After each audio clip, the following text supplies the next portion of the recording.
Hello, hello, hello. Something very interesting has taken place that I'm kind of excited about because it's never happened before to me. And it's that I got a part two for one of my previous messages. So this message is for whoever resonated with the message about overspending on retail therapy for redecorating rooms. Okay? So if that message resonated with you, this message is part two for you. Again, I'm really excited. So I'm getting something very interesting. If you remember that message, there was a whole lot about how at the core, this had to do with some kind of pattern that got started in childhood through your mother, okay? And we were also using the kitchen example, the idea that you thought if you remodel the kitchen, your whole life will be better, okay? So following on those examples or focusing on that, the message I've been getting is that there is a clue behind the room that you become obsessed about, okay? And so we're gonna analyze this kitchen one though specifically because what I've been getting for a couple days now is that for whoever this message is for, their mother was not a very nurturing or is not a very nurturing person. And your mother might have not been a steady cook during your childhood.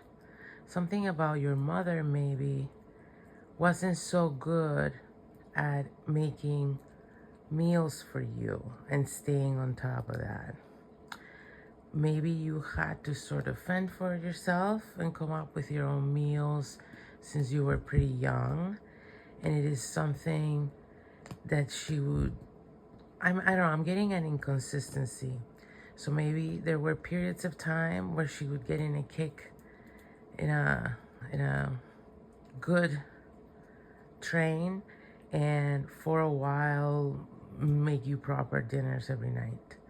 And then she would sort of fall off the bandwagon and you would have to sort of fend for yourself, or maybe you guys would do a lot of takeout, or you would do a lot of, I'm getting not nourishing good options. And you, as you become a grown-up, you've realized that looking back, okay? And so there's some kind of specific wound for whoever we're speaking about.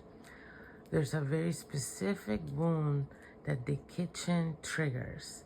And there's also a reason why it's happening now. So there's something going on right now where you feel like you need more nourishment, more support, or maybe the word is proper nourishment, proper support. Maybe what you're getting is the equivalent of junk food, okay? Maybe what you're craving is a more traditional home-cooked meal in some kind of traditional looking kitchen where some kind of nurturing dynamic takes place. So that's what you're craving. And for some reason, well, very logically, if you live in modern American society, you've attached those feelings, those yearnings to images of perfect kitchens. It may have something to do with movies and TV shows. You may have favorite movies and TV shows where wonderful things happen in the kitchen, where wonderful family moments happen in the kitchen, where wonderful relationship moments happen in the kitchen. You may have, watched things where healing took place over meals or something like that. Maybe you like cooking shows a lot for that reason.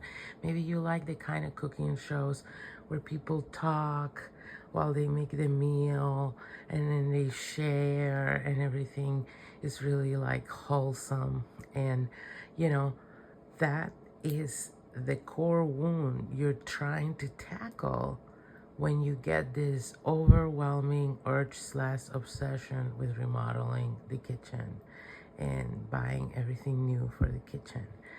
And then the spending issue actually also ties into everything else, because you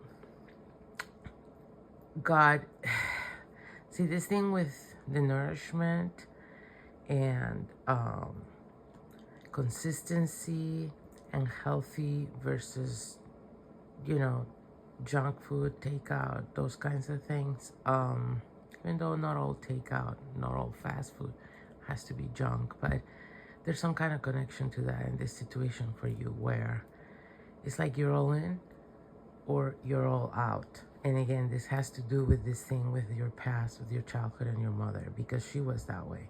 She was either all in, doing some kind of amazing, every night I'm gonna cook dinner, it's gonna be healthy every single night, and then completely falling off the bandwagon and, drive through every night.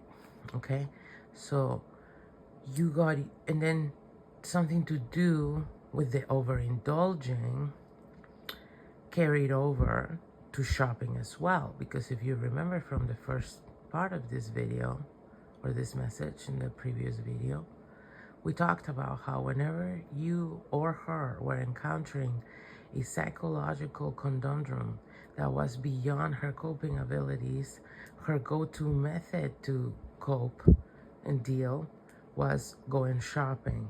And not just going shopping, but often overindulging in some kind of effort to compensate, right? And so this was all unconscious, and she was doing her best, but let's just say that whatever issues she had, she modeled to you in a way that you pick them right up as your coping mechanisms.